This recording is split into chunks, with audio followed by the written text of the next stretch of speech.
Hey guys, Chris here. So today I want to come at you and do a review of my new crossbow. This is the Ravin Crossbows model R10. So the R10 is going to be a little different than some of the other models that they offer, as this is a full elongated stock. Some of the models they offer have a bullpup style stock that takes a few inches off the back end of the crossbow itself. So today, really what I want to do, I want to talk to you about some of the things I've added. I want to talk to you about some of the perks of the crossbow itself, and pretty much just my take on it as I've shot it a few times and how I feel about it so far. So first, what I want to do is I want to talk to you about the additions that I've added to the scope and the crossbow itself. So the crossbow itself, as a package deal, it comes with the crossbow, you get the scope, you get the draw handle, which is mounted here underneath the crossbow, and then you get a quiver with 3 arrows. So that allows you to go in, sight it in, get a feel for it, and go from there. So additions that you can add, so I added in the limb vibration dampeners. I also added the riser level just to help ensure that those longer distance shots are more spot on. I also added the Ravin branded shoulder sling just for comfort while carrying it to the stand. So with the scope, you also get the lens caps that pop up. They're spring loaded. So that allows you to not have to worry about your lenses getting scratched and things like that on your scope. So to sight in the scope, the first thing that you'll do is you'll get everything tightened up, you'll get your scope mounted, and then you'll go to your range, put it at about 20 yards, and then you'll shoot the scope first, seeing that you're on paper, that you're on target, getting close to that center of mass where you're aiming. You'll then back off to 50 yards, and you'll shoot it again. That's when you'll use your elevation and windage dials on your scope to go ahead and dial it in a lot closer to that 0 mark, as tight as you can get it. So after a few shots there, then you'll go back to 20 and you'll adjust and fine tune that 20-yard shot, making sure that it's as close to 0 as possible by using the speed dial here on the rear of the scope. So you'll fine tune it that way. You won't touch your windage and elevation dials anymore at that point. Once you have it 0 there, you're ready to go.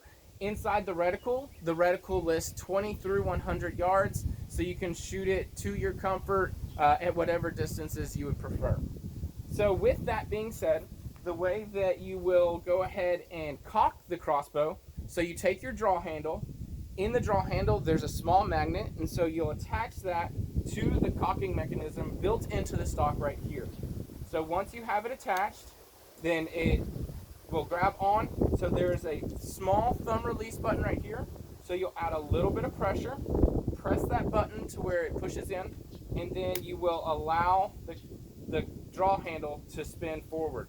So once you've done that, then you'll press the button again, and you will push this cocking mechanism all the way forward. You will hear a click.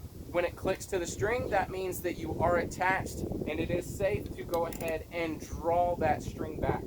So you'll just engage the clutch, you'll spin the draw handle forward and draw that string all the way back.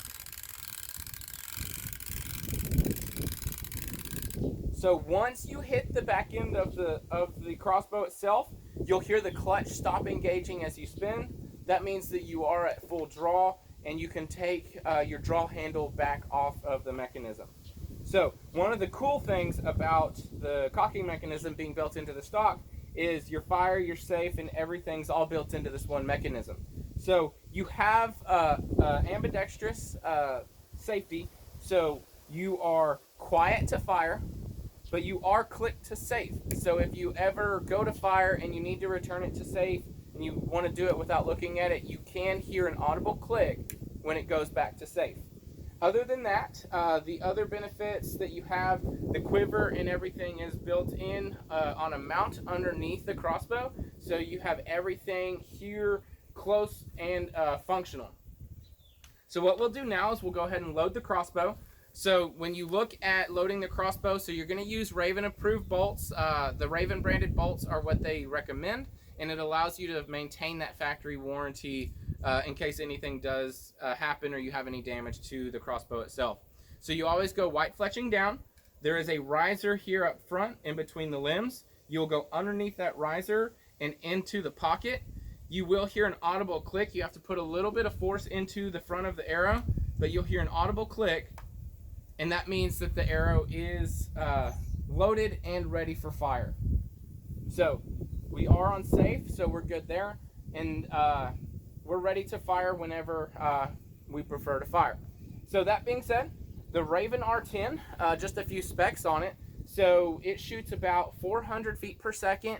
I've shot mine, right now I average between about 405 and 410, depending on the arrow and depending on the broadhead itself. Right now I have the field points in for field practice. They do recommend a minimum of 100 grain tip and a 400 grain arrow and tip combination. You don't want to go below the 400 grains because it can damage your strings and your limbs. Other than that, I have to say overall I'm extremely impressed with the crossbow. I've shot it between 20 and 100 yards. At about 100 yards, I can hold somewhere around a 3 to 3.5 inch group. At 20 yards, I have to shoot at different spots on the target every time because I can stack arrows, and that's a quick way to damage some bolts or to lose some bolts. My son, who is 5 years old, he shoots the crossbow quite often, and for him, the ease of use is on par with what you would expect with a crossbow of this caliber. He can hold probably about 1 inch groups at 50 yards easily. The crossbow itself is extremely quiet, it's extremely functional, and it's extremely user friendly. That's about all I have for you today. If you have any questions, feel free to reach out and let me know. Otherwise, I'd say enjoy your weekend, shoot on, and have a good one.